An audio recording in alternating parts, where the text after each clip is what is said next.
안녕하세요, 주호쌤입니다. 오늘은 서울대 간 제자 얘기를 좀 할게요.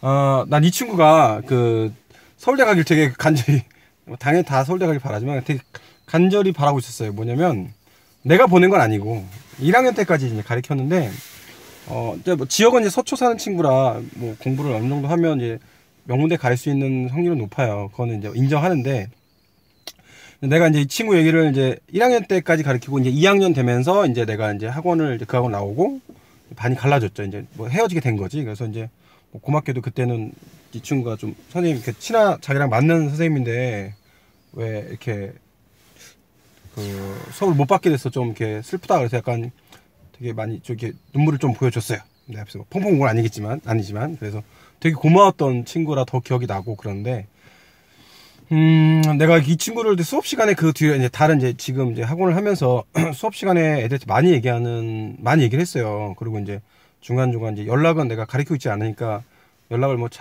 공부 방해될까봐 하진 않고 이렇게 카톡만 좀 확인하는 그랬는데 이제 얼마 전에 이제 제가 그 학생 후배를 이제 가르쳐요. 아는 애는 아니고 이제 같은 학교죠. 그래서 하다가 이제 거기 서초라서 너희 학교 서울대 이제 수시 몇 명 갔냐? 그랬더니 이제 6명 갔다고 그러더라고요. 가르치는 학생이 지금. 그래서 그래? 그러면 뭐 문과를 얼마나 갔고 이과를 얼마나 갔냐? 그랬더니 대부분 이과가 갔다고 그러더라고요. 그래서 아닌데 걔가 서울대 갔을 건데 해서 이제 카톡을 들어가 봤더니 이제 카톡 배경화면에 2019학년도 서울대학교 이제 샤대죠, 샤대 이렇게 해서 그 오리엔테이션 사진 떠 있더라고요. 그래서 이제 합격했구나. 그래서 전화를 했죠. 이제 그래서 문자 했어요. 사실 문자 처음에는 오랜만에니까 내가 이제 서울대 붙고 이게 친한 척하는 것 같아서. 안녕? 기억하니? 주호쌤이야 이렇게 해서 했는데 이제 기억한다고 너 반갑다고 그래서 연락하고 싶어도 너무 오래돼서 이제 못하고 있었다고 그러더라고요. 근데 이 친구 얘기를 해주는 이유는 뭐냐면 이 친구가 1학년 때 내가 모습을 알잖아요. 근데 내가 1학년 때 이 친구를 가르쳤는데 얘가 서울대 안 가면 누가 갈까? 이제 물론 이제 강남 쪽에 있기 때문에 성적이 좋고 뭐 그런 것도 있었지만 그걸 다 떠나서 이제 내가 그 학생들한테 얘기해주고 싶은 건 이런 거예요. 뭐 이제 서울대 가면 되게 열심히 했다 이런 것도 있긴 한데 다들 열심히 하고 그러니까 서울대 가죠. 스카이를 가는 거니까. 근데 내가 느꼈던 이 친구의 최대 장점은 내가 친구들한테 학생들한테 하는 얘기 그리고 여러분도 좀 들었으면 하는 얘기가 뭐냐면 난 얘를 기억하는 게 뭐냐면은 숙제를 내주잖아요. 그러면 이제 강남권이니까 숙제를 좀 많이 내주고 어려운 것도 내주는데 단 한 번도 허술하게 조금도 부족하게 한 적이 단 한 번도 없어요. 내가 가르칠 때 거의 1년 가까이? 한 3학기 정도, 한 1년, 6, 7, 8개월 정도 가르쳤나? 그랬는데, 단 한 번도 숙제를 안 해온 적이 없어. 빈틈있게. 뭐, 채점을 안 해왔다든지, 뭐 그런 게 없어. 그래갖고서는 한 2달인가 지나고 나서는 숙제 검사 안 했어, 얘는. 대놓고 애들한테 칭찬을 대신 하는 거죠, 이제.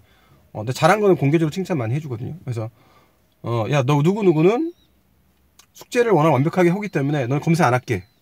예. 근데 이제 뭐 검사 안 해도 내가 이제 질문 받다 보면 이제 어디까지인지 알 수 있으니까 이제 공개적으로는 이렇게 했고 실제 할 필요 못 느꼈어요. 질문이 안 나오면 완벽한 거니까. 근데 걔가 이제 1학년 끝날 때까지도 숙제를 한 번도 안 해온 적이 없는 거죠. 근데 이제 그 얘기를 들으면 이제 되게 성실하다 이렇게 할 수 있는데 여기서 얘기해주고 싶은 게 뭐냐면 이런 거예요. 내가 이제 애들을 그 학생이 아닌 대부분 학생들은 어떠냐면 숙제를 열심히 해오다가 안 할 때가 있어. 그러면 이제 야 너 숙제 안 해왔어. 그러면 선생님 저 갑자기 어제 뭐 수행평가가 있었고요. 갑자기 그게 하필 어제 잡혀갖고서는 뭐 그런다든지 선생님 어제 뭐 국어학원 있었는데 국어 숙제 너무 많았어요 라든지 아니면 뭐 선생님 어제 갑자기 뭐 아팠어 이렇게 막 그러면 이제 뭐 가끔 평소에 성실히 하다가 이제 가끔 그런 친구는 제가 넘어가줘요. 뭐 그럴 수 있으니까 벨트 좀 풀고 그런데 왜 그 친구는 그런 게 한 번도 없었냐고. 단 한 번도 없었다니까. 뭐뭐 때문에 못했어요. 단 한 번도 없었어요. 그러면 왜 그랬냐면 내가 그 친구랑 얘기하면서 느꼈던 점은 이런 거예요. 나는 그 친구가 막 되게 열정적으로 공부한다고 느낌을 받지 못했어요. 막 그런 애 있잖아. 이렇게 막 주위에서 보면 와 쟤는 진짜 열심히 해. 그래서 막 건들지 못하겠어. 막 뜨거워 막 열정이 막 넘쳐. 근데 이 친구는 그러지 않았어요. 그냥 되게 차분하게 자기 거 할 거 하고 쟤는 그냥 성실하게 자기 걸 해오네 뭐 이런 거였어. 이런 느낌이었어.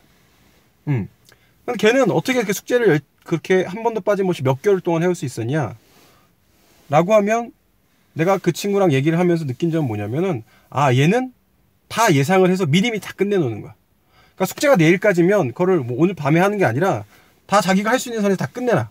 그래서 무슨 이렇게 어떤 그 예상 범위를 벗어나는 것까지 다 이렇게 스킬 돼 있어. 이걸 벗어날 수 있는 거 그거 다 돼 있고 자기가 부족하면 물론 잠을 적게 자겠죠. 이렇게 완성하고 자겠지만 하여튼 되게 안정적인 게 있었어요. 그래서 되게 어떤 내가 제자이긴 하지만 되게 어떤 그런 철저한 자기 관리라고 할까? 미리미리 다 하고 그래서 어떤 왜 못했는지 핑계를 대지 않는 그게 되게 멋있었어요. 그래서 고1 말에 이제 그 친구가 이제 강남권 서초 쪽에서 전교 기억하기는 8등 정도로 기억한 8등. 8등인데 내신은 1등급이었어요. 그 모의고사는 1등급인데 이제 전체가 8등이었어. 끝날 때쯤에. 근데 이제 선생님 저 문과 갈까 이과 갈까 하다가 너는 성향이 수학을 잘하지만 문과 성향이 있어요. 걔가 보통 그렇지 않았는데 그 친구 같은 경우는 유독 그랬어. 수학도 잘하고 특히 그 친구가 화학을 엄청 좋아했어요. 화학을. 그러니까 자기가 문과 가는 거에 대해서 고민하는 게 화학 때문이었거든요. 그 친구가. 자기는 화학이 너무 좋은데 근데 성향이 잘 어떻게 될지 모르겠다. 근데 내가 수학을 가르쳐 보니까 성향이 문과 성향인 거야. 그러니까 예를 들어서 수학을 잘하긴 하지만 그러니까 이과 내 과거 애들을 가르쳐 봐서 극단적인 과거 애들이 어떤지를 알아요. 근데 그거랑은 좀 성향이 다르더라고. 그래서 야, 네가 수학을 잘해서 지금 1등급이 나오고 그다음에 뭐 전교 8등 정도 하지만 8등 했지만 성향은 문과인 것 같으니까 문과로 가길 좀 바란다. 그래서 담임 선생님은 어떻게 얘기하시냐 그랬더니 담임 선생님이 얘기한 게 8등 자기가 8등인데 7등까지가 다 이과로 간다는 얘기죠. 그래서 8등으로 문과를 가게 되면 네가 이제 1등이니까 좀 수월하게 서울대를 갈 수 있지 않겠냐 이런 얘기를 하셨다고 그러더라고요. 그래서 나도 선생님 그 선생님 같은 생각인데 그냥 쉽게 이과로 가면 네가 고생길이 좀 보인다. 왜냐면 수학을 잘하지만 그 또 이과를 갔을 때 그 또 1등급하고 붙는 것도 다른 거니까. 그렇게가 이제 뭐 공부를 중학교 때부터 열심히 했으니까 목표가 이제 좀 높잖아요. 일단 뭐 스카이에서 해결될 거였으니까. 근데 그렇게 해서는 그 친구한테 야 좀 이렇게 얘기했죠. 야 괜히 이과 와서 힘들게 해서 서울대 서울대 연대 고대를 가는 것보다 그냥 문과로 네가 성향이 문과 같으니까 문과로 가서 좀 쉽게 서울대 가자 이렇게 얘기가 닿았던 거죠. 그래서 알겠다 하고 다행히 문과로 가서 갔죠. 그래서 잘 했겠지, 열심히 했겠지. 그 이후로 못 봤으니까. 근데 결론적으로 서울대를 가서 일단은 되게 축하할 일이고 되게 본받을 만한 점이 있기 때문에 내가 이런 영상을 찍는 거예요. 그래서 서울대 가는 친구들이 제가 이제 나도 좀 약간 그 열정적인 걸 되게 좋아해요. 다들 그렇잖아요. 막 공부하면 뭐 불타 올라야 되고. 근데 나도 학생 때는 약간 불같은 뜨거움, 불같이 확 타오르는 막 우와 막 공부할 거 막 코피 막 퍽 터지고 막 졸도하고 막 쓰러지고 막 이런 거를 생각했는데 요즘에 좀 좋아하는 말이 물 같은 뜨거움. 펄펄 끓는 물이 있죠. 되게 뜨겁잖아요. 근데 불 같은 뜨거움이라는 건 불을 딱 끄는 순간 훅 식잖아. 근데 물 같은 뜨거움이라는 건 펄펄 끓고 진짜 뜨겁지만 불을 끈다고 해서 그게 이렇게 온도가 내려가거나 끓는 게 바로 이렇게 식지는 않잖아요. 상대적으로 그냥 불로 끓이는 것보다는 그런 거니까. 그래서 약간 불 같은 뜨거움. 그래서 그 친구가 되게 안정적이고 되게 바르게 하고 뭐 대답을 이렇게 물어봐도 대답도 차분하게 하고 그래서 막 되게 열심히 하고 선생님 저 막 이렇게 그래도 있단 말이야. 여자애든 남자애든 이렇게 애가 막 근데 막 죽을 것 같아. 막 얼굴 피로하고 막 이래 막. 그래서 너 왜 그래? 그랬더니 선생님 어제 저 1시간 뭐 2시간밖에 못 잤어요. 3시간밖에 못 잤어요. 아 그래? 그래서 그걸 수업에서 막 졸아. 그럼 뭐 이해하죠. 저 열심히 공부했으니까. 그래서 좀 쉬어라 이렇게 하거나 난 수업 시간에 너무 피곤하고 그러면은 수업 시간 재우기도 해요. 서서 들어라 했는데 서서도 졸 정도가 되면 그냥 아예 재워. 수업 시간에 너만 자. 그래서 한 20분 재우고 나면 차라리 그 수업을 들을 수 있으니까. 근데 그런 친구도 있어요. 그리고 어떤 날은 왔더니 또 이 친구가 너무 기분이 좋아. 그래서 선생님 오늘 공부 되게 많이 했어요. 막 이렇게 된다든지. 근데 또 그 다음날 보면 선생님 저 피곤해서 뭐 이렇게 막 10시간을 잤어요. 막 이렇게 된단 말이야. 그러니까 뭐 물이 좋다 나쁘다는 아니지만 불이 나쁘고 물이 좋다는 건 아니지만 난 이걸 좀 별로 좋아하진 않아요. 나도 뭐 그랬던 경향이 있지만 이렇게 막 뿌악 했다가 으악 했다가 뿌악 했다가 으악 했다 하는 거는 장기전으로 갈 수가 없고 그 다음에 불안해. 옆에서 볼 때 선생님이 볼 때도 학생이 볼 때도 불안해. 본인도 알아 그게 힘든 걸. 그러니까 지속적이지가 못하거든요. 근데 이 친구 같은 경우는 물 같은 뜨거움, 이렇게 물처럼 뜨거운 건 뭐냐면 이 친구는 뭐 특별히 피곤해 보이거나 특별히 뭐 기분이 좋아 보이냐는 좀 없었어. 자기가 이렇게 컨트롤 하는 거지. 그냥 차분해. 근데 조금 이렇게 너 집중을 못하는 것 같으면 너 집중을 못해? 그러면은 선생님 제가 좀 피곤해요. 그러면은 끝까지 정신줄 놓지 않고 있다가 쉬는 시간에 눈 감고 살짝 엎드려서 하고 딱 깨고 이런 거. 예, 이렇게 물 같은 뜨거움. 난 그 친구가 너무 그게 좋았던 거지. 선생 입장에서 학생으로서 숙제 완벽하게 해오지. 그 다음에 차분하게 설명 듣지. 자기가 할 거 하지. 그래서 그 친구가 이렇게 아마 낚시 뭐가 있었을까. 유일한 낚시는 내가 알고 있기로는 딱 하나였어. 그때 이제 몇 년 전이니까 무한도전을 할 때였거든요. 그래서 그 친구는 6시 반에 8시까지 비어있어, 스케줄이. 딱 자기는 그때 그 무조건 봐야 돼.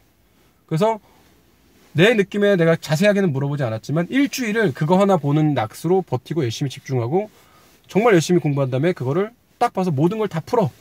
해쳐. 그 다음에 또 공부를 하고. 그래서 뭐 꼭 필요한 보충이 있더라도 너는 토요일 6시에서 8시까지 안 되지? 그럼 내가 피해줄게. 그래서 피해서 보충도 잡아줬어요. 왜냐? 그 이외에 열심히 하는 거 아니까. 알았죠? 이런 친구가 서울대를 못 갔더라도, 난 서울대 못 갔더라도, 뭐 서성환이든 상위 10개 중경외시든 어디든 갔더라도 나는 이 친구는 인정해줘야 될 것 같아. 그리고 성공할 거라고 생각해요. 근데 뭐 더욱이 이제 서울대를 갔으니까 뭐 더 축하를 노리시고, 내 입장에서는 이제 할 말이 있는 거야, 학생들한테. 이렇게 좀 하자, 이렇게 미리미리 좀 하고 성실하게 하자, 이런 거죠. 그러니까 남자애들 중에서 내가 제일 어이없는 애들이 뭐냐면, 야, 너 숙제 좀 잘해와. 그러면 선생님 저 이번만 안 해온 건데요? 선생님 저 뭐 이렇게 했는데요? 선생님 그때는 뭐 해서 그랬는데, 뭐 이런 거. 그걸 내가 알지. 뭐 그럴 수 있으니까. 나도 뭐 인간이다 보니까 그럴 수 있는 거 아는데, 문제는 그게 너무 그게 이렇게 일상화되는 친구도 있다니까. 자기만 억울한 거야, 자기만. 내가 볼 때는 상시 너무 일이 많아. 너무 다사다난해. 뭐 이것도 있고 저것도 있고, 뭐 보충하거나 뭐 이렇게 부르려고 했더니 뭐 무슨 생신이 있고 누구 가족 모임이 있고 자기가 아프고 뭐 졸리고. 그게 그렇게 좋은 게 아니고, 그게 본인 입장에서는 되게 그게 그럴지 모르지만 그거를 좀 이렇게 무디게 할 필요. 그냥 좀 힘들 수도 있지만 그냥 이렇게 가고, 좀 기분 좋을 수 있으면 그냥 가고, 이렇게 우직하게 하는 게 좀 물 같은 뜨거움? 약간 그런 게 좀 필요하지 않을까, 우리 친구들 중에서. 열심히 하는데 불같이 뜨거운 애들 간혹 보거든요. 뭐 이런 거. 그렇죠? 그래서 공부는 좀 장기전이잖아요. 고3이, 지금 당장 고3이라도 장기전이니까 조금 그런 거 이렇게 꾸준히 열심히 하되 꾸준히 하는 형태. 그래야지 안 지치니까요. 그렇죠? 그래서 마지막으로 하나 더 얘기해 주자면, 난 그 친구가 고3 때 더 열심히 했을 거라는 생각이 안 드는 거야. 그냥 1학년 때 그 패턴을 쭉 가지 않았을까. 물론 이제 마음가짐이나 이런 거 더 했고 공부를 좀 더 하고 잠을 좀 적게 자긴 했겠죠. 근데 나는 그랬을 것 같아. 걔가 조금 더 했을 수 있지만 그렇다고 막 밤을 새고 막 매일 이렇게 막 쓰러질 정도로 공부하고 그러지 않았을 것 같았거든. 그래서 전화해서 내가, 야, 너 고1 때보다 훨씬 더 많이 뭐 공부하고 막 이렇게 했냐 그랬더니 자기 안 그랬다 그러더라고. 평소랑 똑같이 했고 시험 수능 보기 한 2달 전에는 오히려 좀 지쳤다 그러더라고. 자기도 이제 최선을 다했으니까. 물 같은 뜨거움이 좀 지칠 수 있잖아요. 그래서 오히려 2달 전에는 약간 컨디션 관리하고 좀 많이 쉬었다고 그러더라고요. 네. 근데 이제 뭐 성적 좀 재수없지만 성적만을 말하자면 그 친구는 문과에서 계속 전교 1등을 했대요. 그래서 서울대 가는 거지. 강남 서초에서 전교 1등 했으니까. 그리고 수능은 4개인가 밖에 안 틀렸고, 이번에 뭐 국어가 그렇게 어렵다고 해도 그래서 내가, 그래서 뭐 당연히 서울대 갈 만큼 된 건데, 성적으로만 놓고 따지자면. 근데 나는 그런 성적이 있기 전에 그런 그 친구의 그 학생의 그런 성실함, 그리고 항상 대비돼 있고 항상 준비하고 이런 것들이 물 같은 뜨거움이 더 중요하지 않았나 생각하기 때문에 영상을 찍어봤습니다. 알았죠? 파이팅. 공부하는 자세를 먼저 갖자고. 알았죠? 성적은 따라오지 않겠습니까? 그렇죠. 파이팅! 오늘도 공부 열심히 하고 저는 갑니다. 다음 수업으로 고고!